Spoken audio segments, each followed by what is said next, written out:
हर हर महादेव. तर झालं आता तुम्हाला श्रावण सोमवारीचं महादेवाचं दर्शन घ्यायचं आहे आणि कुठल्या कुठल्या मंदिरात जायचं आहे ते सर्व तुम्हाला हा व्हिडिओ तुम्हाला शेवटपर्यंत बघावं लागेल.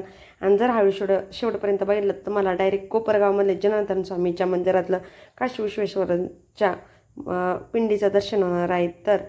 तर आपण काय करणार आहोत, हर हर महादेव. आज नाही, आज मी व्हिडिओ शूट केला आहे उद्यासाठी, तुमच्यासाठी.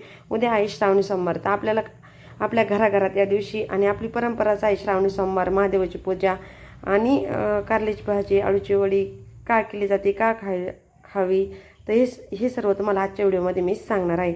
तर आपल्याला काय करायचं आहे, आता महादेवाला जाताना कुठली वस्तू घेऊन जायची आहे ते मी अगोदर सांगते. हे आहे आमच्या गावातलं देवळीतलं मंदिर आणि लगेच आहे ते साईचं मंदिर. तर आपल्याला महादेवाला जाताना दही, दूध, पाणी, कापूर, लवंग आणि यावेळेस 4 श्रावणी सोमवार आलेले आहेत. तर तांदूळ, पहिली मूठ आहे तांदळाची, दुसरी मूठ आहे तिळाची आणि तिसरी आहे मुगाची आणि चौथी आहे गव्हाची.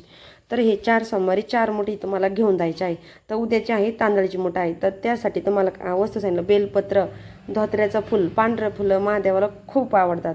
तर याची सर्वात म्हणजे आपण श्रावण सोमवारी काय आणि श्रावण लागल्यापासून तर घरातल्या देवांची सुद्धा पूजा करायला सुरुवात करायची आहे. नाही कुठं गेले तुम्ही तर आपल्या घरातली जी पिंड आहे त्याचीसुद्धा तुम्ही पूजा करू शकता. देवचा व स्वच्छ धुवून वगैरे त्यांना दही दूध आपण पिंडीवर वाहून त्याचा अभिषेकसुद्धा तुम्ही सोमवारी करा. तर आपल्याला सांगितलं आहे. आणि जर तुम्ही कुठं गेले तर तुम्हाला सांगते महादेवाचं दर्शन कसं घ्यायचं पिंडीचं. तर जिकडून नंदी आहे तिकडूनच महादेवाच्या पिंडीचं दर्शन घ्यायचं. आपली नंदीकडे पाठ झाली नाही पाहिजे, हे ना तुम्ही काळजीपूर्वक तुम्हाला माहीत नसलं तर मी सांगते. आणि नेहमी आपला चेहरा हा नंदीकडे पाहिजे, इकडून तिकडं दर्शन घ्यायचं. तर एवढी मोठी भव्यदिव्य अशी पिंड आहे आपल्याला. ताराबादला जाताना ही पिंडीचं दर्शन तुम्हाला तिथे होणार आहे. तुम्हाला जर घ्यायचं असेल तर अवश्य तुम्ही ताराबादला जाताना हे तुम्हाला तिथं, आता याचं विठ्ठल रखुमाईचं मंदिराचं काम चालू आहे, तिथंच लगतच मंदिर आहे. तर ही व्हिडिओ शूट काढायसाठी मला मी खूप दिवसापासून फिरते आणि आता तुमच्यासोबत शेअर करते. हे आहे आपलं सर्वात मस्त मंदिर, ते म्हणजे कुठं जनार्दन स्वामीचं मंदिर आहे. तर तिथंच असं ही काशी विश्वेश्वराची इतकी प्रसन्नताई मूर्ती आहे ना. तुम्ही व्हिडिओ शेवटपर्यंत बघा. मी पिंडीचा फोटो तुम्हाला देणारच आहे या. तर तुम्ही बघा ती पिंड केवढी आहे आणि किती अप्रतिम आहे आणि तिचं अद्भुत म्हणजे ती वेगळीच आहे नाही का. ती प्रत्येक पिंडी, आता मी माझ्या गावातली पिंड दाखवली ती वेगळीच होती ती, आणि आता इथली पिंड बघा तुम्ही ती वेगळीच होती. तर आपल्याला श्रावण सोमवार धरायचा आहे उद्यापासून. तर त्याला सोडण्यासाठी भाजी लागते, ती म्हणजे कारल्याची भाजी. आमच्याकडे अशी परंपरा आहे, मी कारल्याची वडी किंवा कारल्याची भाजी किंवा आळूच्या पानाची वडी खातो. तुमच्याकडे कशी परंपरा आहे ते मला नक्की कमेंट करून सांगा. तर हा महिना आहे तो महादेवाचा अतिशय प्रिय महिना आहे. तर त्यासाठी ही कारल्याची भाजी मी तुमच्यासोबत शेअर करणार आहे. तर तुम्ही म्हणताल तुम्ही अगोदर महादेवाचं दाखवलं आणि नंतर कारल्याची भाजी. आत्ता सध्या आपल्या घरात आळू नव्हते अवेलेबल, पण आपल्याकडं आळूच्या पानाच्या व्हिडिओची रेसिपी आहे, त्याचं मी नक्की तुमच्यासोबत लिंक शेअर करते, तुम्ही तिथून पाहू शकता. तर बघून घ्या तुम्ही आपल्याला कारल्याची भाजी कशी बनवायची आहे. तर 3 कारले घेतलेले आहेत, त्यासाठी 1 लिंबू घेतलेला आहे आणि 3 हिरव्या मिरच्या घेतलेल्या आहे. यात काय करायचं आहे, चॉकलेट टाईप करून घ्यायचं आहे. तुम्ही सगळंसुद्धा वांग्यासारखं भरून करू शकता, तुम्हाला जसं आवडेल तसं तुम्ही बनवून खा. पण मला अशी कारल्याची चकली खूप आवडते, त्यामुळे मी चकल्याच करणार आहे आणि लवकर होते. कारण उपवासाच्या दिवशी खूप घाई असते आणि आपल्याला संध्याकाळी उपवास सोडायला कारला हा हमखास लागते आमच्याकडे बरं का. आम्ही खातो म्हणजे खातोच, बाजारातून अवेलेबल करतो किंवा आळूची पाण्याची वडी दोन्हीतून एक कोणतं तरी पदार्थ आम्ही खाल्ल्यात जातो. तर बघा आता आपल्याला काय करायचं आहे, कारल्याची भाजी करताना जर कारलं कडू न व्हावं असं वाटत असेल तर तुम्हाला काही टिप्स सांगते. त्या म्हणजे काय करायचं, कारलं जे आपण चिरून टाकलं ना त्याच्यावरती जेवढं पाणी ना तेवढं पाणी घालून घ्यायचं आणि खळा उकळी येऊन द्यायची. जोपर्यंत पाणी जेवढं उकळतं येईल कारलं जोपर्यंत शिजतं आहे. अजून काय आपलं कारलं शिजलेलं नाही, आपण तोपर्यंत तिकडं ठेवू आणि नंतर मसाल्याची तयारी करून घेऊ.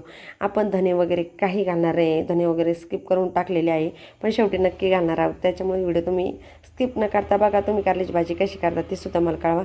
मी कारलं करताना कढईत कधीच करीत नाही, मला तव्यावरचं कारलं आवडतं, कारण तव्यावरचं कारलं एकदम क्रिस्पी होतं आणि तेच मला आवडतं. मी तव्यावरचंच कारलं खाते. आणि पहिला श्रावण सोमवार आहे आणि उद्या आहे नागपंचमी आणि श्रावण सोमवार. तर नागपंचमीची तुम्हाला खूप खूप शुभेच्छा. तुम्ही नागपंचमीची पूजासुद्धा व्यवस्थित करा. उद्या आपण तुम्ही काही भागात तवा वगैरे ठेवत नाही, पण आमच्या भागात काही तशी प्रोसेस नाही. पण मी तरीसुद्धा तुमच्यासाठी आजच कारलं बनवून ठेवलं आहे आणि उद्यासाठी ते कारला हमखास 2 ते 3 दिवस टिकतं किंवा 8-10 दिवसासाठी सुद्धा टिकतं. ते एवढंच क्रिस्पी केलं आहे मी, 8 ते 10 दिवस इझी टिकणार आहे. पण आपल्याला उद्या खायचं आहे, त्यामुळे आजच तुमच्यासोबत शेअर केलं आहे. तर तुम्ही बघा, बिना तेलाचं आपण खोबरं आणि शेंगदाणे भाजून घेणार आहोत. तर तुम्ही म्हणता तुमच्याकडे काही तेल नाही का? तेल वगैरे सगळं आहे, पण शेंगदाण्यात देखील तेलाचं प्रमाण आहे, खोबऱ्यात देखील आहे, हे तुम्हाला तर माहीतच आहे. आपण खोबऱ्यापासून तेल बनवतो, शेंगदाण्यापासून तेल बनवतो, तर मग काय आवश्यकता आहे आपल्याला प्रत्येक वेळेस नाही का खोबऱ्याला आणि शेंगदाण्यात तेल घालायची? मला तरी नाही वाटत. काही काही गोष्टी आपण बनवताना आपल्या शरीराचा देखील विचार करून बनावं असं मला वाटतं. आणि ज्यांचे चॅनल आहे ना, तर असं आपण म्हणजे आपले व्हिडिओ सगळं पब्लिक बघतंय नाही का, आपलं यूट्यूबर. तर आपलं काम आहे आपल्याला काही आपल्याकडच्या छोट्या मोठ्या चांगल्या गोष्टी आहे ना, त्या आपण त्यांच्यासोबत शेअर केल्या पाहिजे. आणि त्यांनी कमेंट करून त्यांच्याकडच्या चांगल्या गोष्टी आम्हाला सांगितल्या पाहिजे, की आम्ही तुमच्यासोबत पुन्हा म्हणजे बाकी इतरांसोबत शेअर करायला नाही का. तर आता बघा, आपलं कारलं शिजलं आहे, आपला मसाला रेडी झाला आहे. तर आपल्याला आता काय घालायचं आहे, 2 मोठे पोळीचे चमचे धना पावडर घालायचे.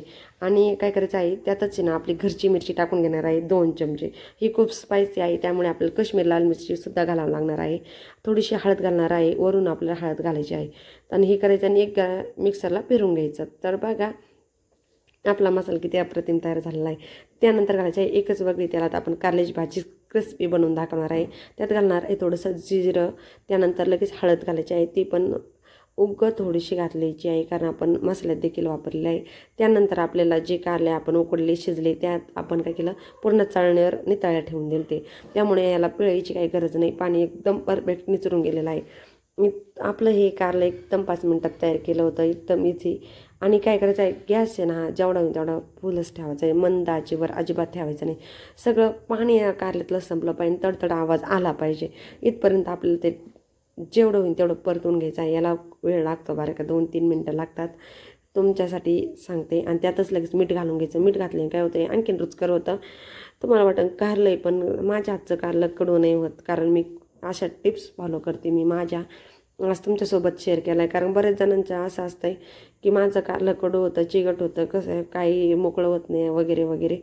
तर आता असं कारलं जर केलं तुम्ही, तर तुमचं कारलं एकदम सुट्ट होणार, कडू पण नाही होणार आणि काहीच नाही होणार.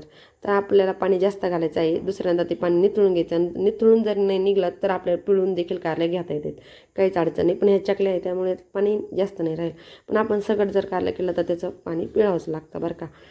आता काय करायचं आहे, गॅस एकदम जेवढा होईल तेवढा कमी ठेवायचा आहे. कमी गॅसवर कारलं आपल्याला 5 मिनटं हळूहळू करून परत ते याच्यात न्यायचं आहे. मग त्याचा आणखीन गोल्डन ब्राऊन कलर आणि एकदम रुचकर अशी टेस्ट येणार आहे. आणि बघा, तुम्ही असं कारलं परतत असलं ना, तर बघून खावंसं वाटणारं आपलं कारलं तयार होत आलेलं आहे. अजून 1 मिनटं बाकी आहे, त्यावरून आपण कोथिंबीर घालून घेऊ. आणि मग परत एकदा हलक्या हाताने फिरवून घ्यायचं आहे आणि असंच ठेवून द्यायचं आहे.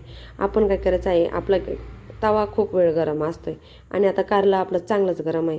तर काय करायचं आहे, थोड्या वेळाने आपलं ते कारलं जळायची शक्यता आहे, कारण आता एकदम गोल्डन ब्राऊन होतं. त्याच्या अगोदरच आपला गॅस बंद करायचा आहे. पण गॅस बंद केला तरी कारला हलवीत राहायचा आहे, कारण दोन्ही गोष्टी गरम असल्याने ते अजून भाजतच आहे. याची आपल्याला काळजी घ्यायची आहे आणि कारला आपल्याला करपवून द्यायचं नाही.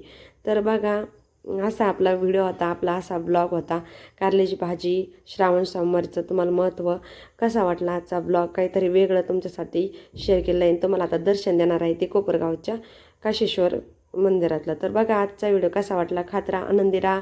श्रावण सोमवारच्या पुन्हा एकदा तुम्हाला खूप खूप शुभेच्छा. धन्यवाद.